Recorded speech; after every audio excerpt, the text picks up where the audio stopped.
Hello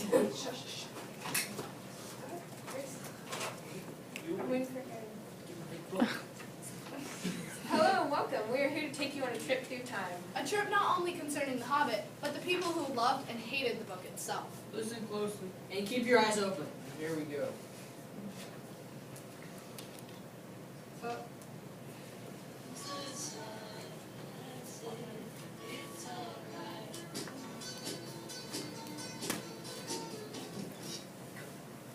Oh, the 60s. What a groovy time for living. This neat book right here was very popular in the 60s. Dudes all over were identifying with this far-out story, and in 1965, Ace Books published The Hobbit in the United States. My jazzy dude, Tolkien, was not happy with how people viewed his book, The Hobbit, though. He even made many variations and changes to the book because he constantly felt like he could do better. The 60s was when The Hobbit really took off, even though the first original version was published in 1937 for the United Kingdom. Another dude named Gene Deitch made a small flick about The Hobbit, sold it to Tolkien and his publishers for $100,000.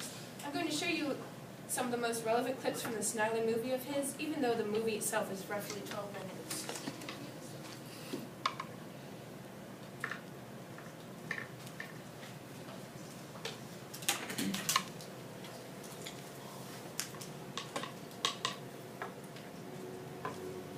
This was Dale, the city of golden bells, in the time of Middle-earth, before men came to power and ruled magic forever.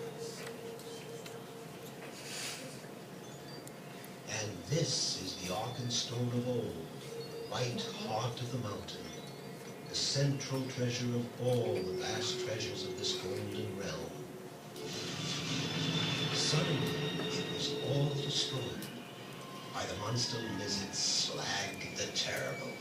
Slag, the agent of evil on Earth. And he dragged off the treasures of Dale, even the Arkenstone itself. Only 3 survived the flames. Watch.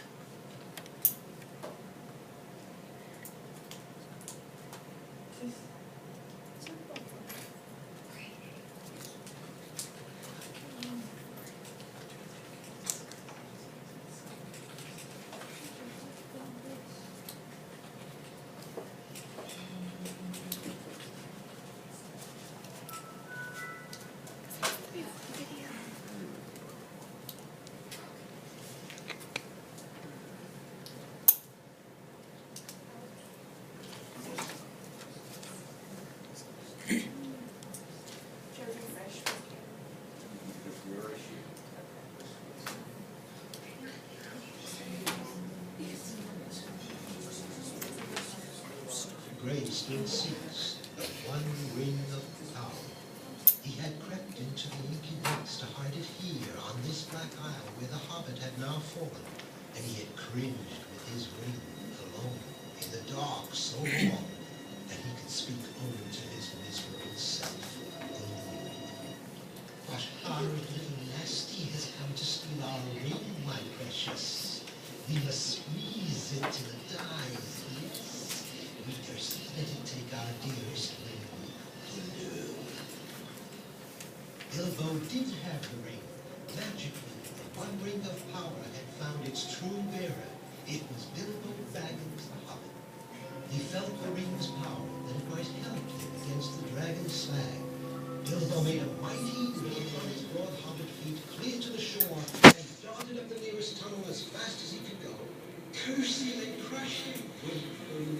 We must catch the tricksy thief before it reaches the outside. And the wretched thing waddled right past Bilbo, who of course didn't know the way out, but we guessed that the room did.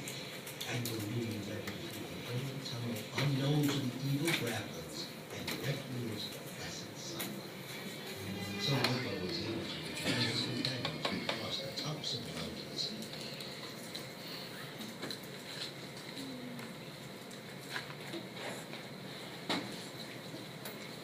Isn't that trippy? As I said before, Tolkien was a bit picky when deciding what he wanted to do in this book because of its high popularity.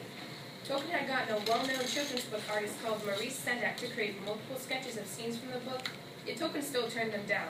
Some people, to this day, claim that even these decisions were made over 50 years ago. This is the masterpiece that could have been. Despite the Hobbit's hanging reputation, Tolkien seemed to be unfazed and wanted to keep the same goals for his book that he had in the beginning, which was originally written in the 1920s. One of the reasons that this book became so popular was because the Flower Children related to the anti-war movement and wanted mellow peace. Even though this is not what Tolkien intended to do, people were relating The Hobbit to the United States military draft during the Vietnam War, which drew even more people to the book. At some point, Tolkien became so popular that he had to take his phone number out of the public directory and then later moved to the south coast of England. Then again, there were people who disliked the book. Since The Hobbit was one of the first fantasy books around, it was said that it was not real literature and kept this reputation until much later on. My righteous journey with you ends here. Next comes the 70s.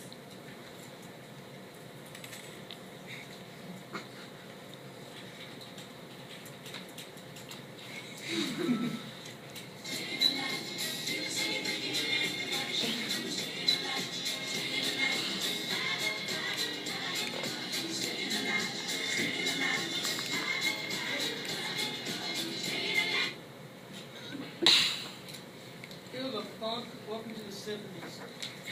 Cool cats, I'm sorry to say that Tolkien died in the early 70s, 1973 to be exact. But never fear though, Tolkien had a son named Christopher. Christopher was able to publish his dad's unfinished work, such as Silmarillion and later the History of Middle-earth books. And in the 70s, during the 70s, they made an animated film of The Hobbit, but it was extremely unliked and unpopular. The movie remained unsuccessful, but it had small critics for the movie.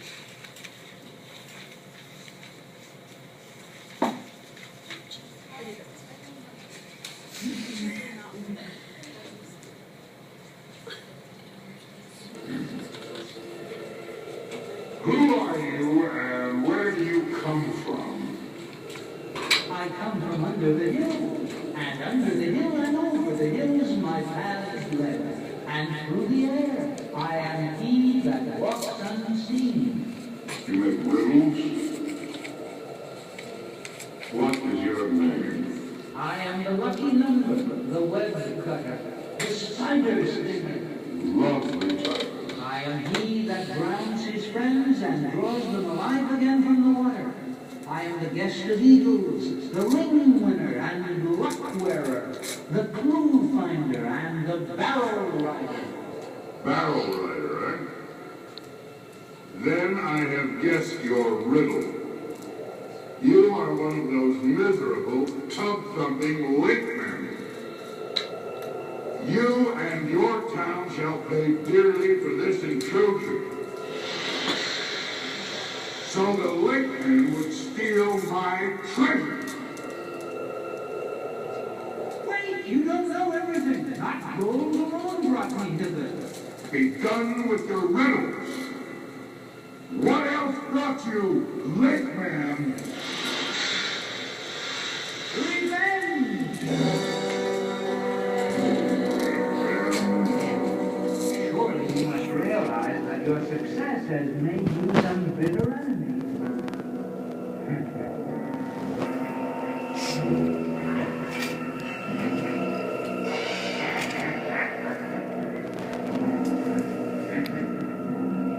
Revenge? You got! I am strong! I kill when I wish! I am strong! Strong! Strong! My armor is like simple shields. My teeth are like swords. My claws spears. The shock of my tail are thunderbolts. My legs are horses.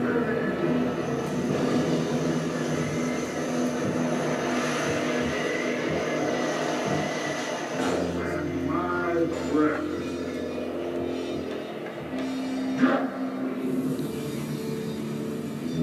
Well,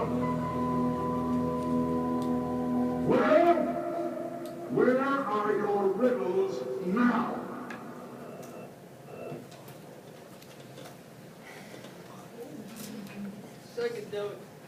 Since this Hobbit story took off in the 60s, it did not seem brand new and exciting to the decade before, which is one of the reasons why people were losing interest in the book. The new young generation was not finding it easy to relate to the story itself, which also made it lose popularity, which could have been what made the animated film so unpopular. Some could argue that the main reason The Hobbit lost popularity was Tolkien's death, and people did not have the same hopes and expectations that his son Christopher. Remember to dream and let your lava lamp get too hot, not to let your lava lamp get too hot, because here comes the 80s.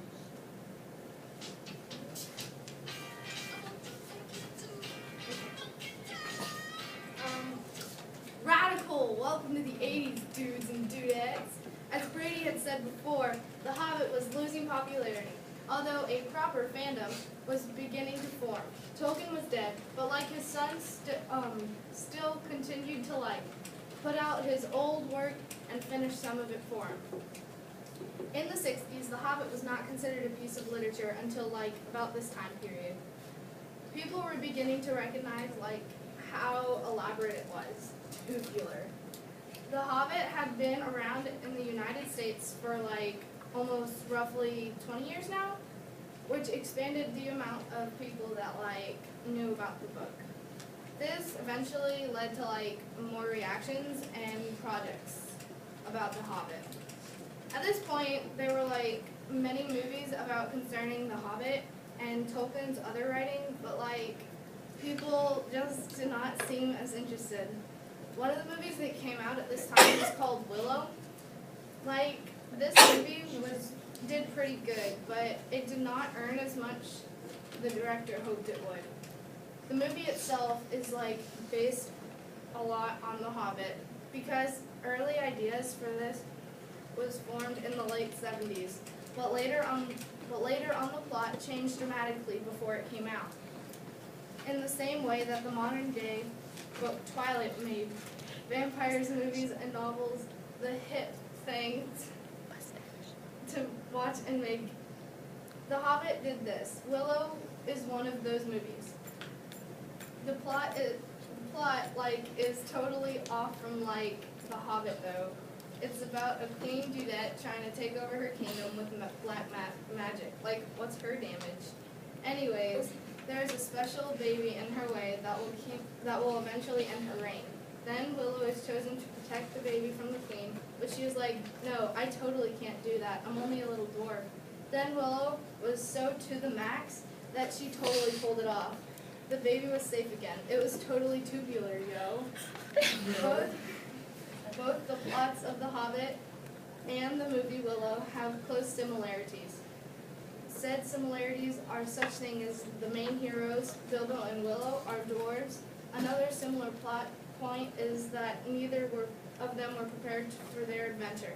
They didn't have confidence that they would be able to complete the adventure yet. In the end, they were able to. Hey dudes and dudettes, here comes the 90s. Whoa!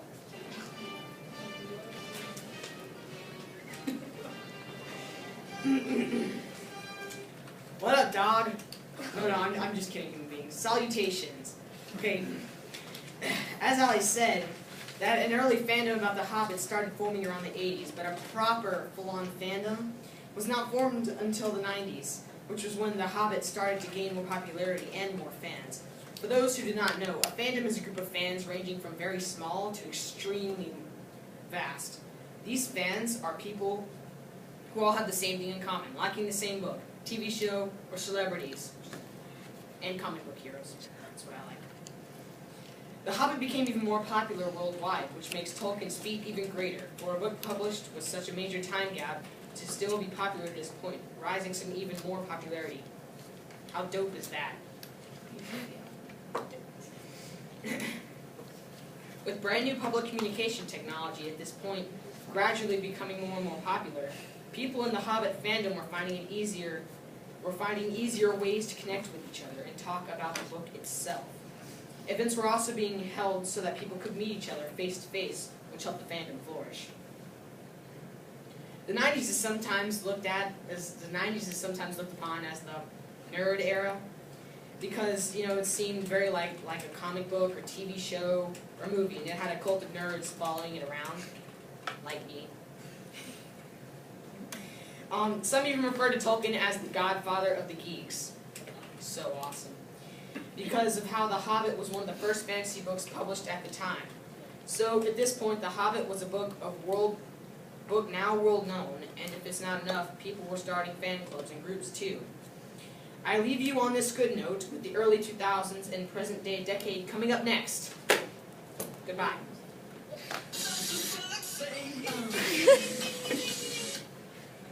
Hey, welcome to the 2000s, not too far from where we are now. As of right now, The Hobbit is a pretty popular book, and some of that popularity was pushed over from the 90s. Peter Jackson's major motion picture of The Hobbit also is one of the cause of popularity today, because there is not just one coming out. At this point, Tolkien has sold way past 150 million copies of The Hobbit, which has how many books he sold in 1954. Imagine how many today. Wow, incredible. The books started becoming viral worldwide in the 90s, but today males and females ranging from ages 8 to 19 are the most popular group reading it. Roughly 90% of those groups claim to enjoy it. The other 10% said that they did not enjoy it at all, and it did not catch their attention. These reviews come worldwide from about 10 to 11 countries. Also, The Hobbit is now one of the top 5 best-selling books. Today, artists can find easy inspirations for their creations in The Hobbit: graffiti, architecture, sketching, poetry, and even just writing books in general. An artist named Jeffrey Inaba commissioned a piece called A Giant Eye of Sauron to the foyer of Stavanger Concert Hall in Norway. The artist says that he made the piece into 2 rings on top of each other because he got the inspiration from Gollum's ring or the ring in general. According to the artist, he wanted the 2 linked rings to attract people to the building, just as how the magic ring throughout the book attract people and enemies. Well, that's it.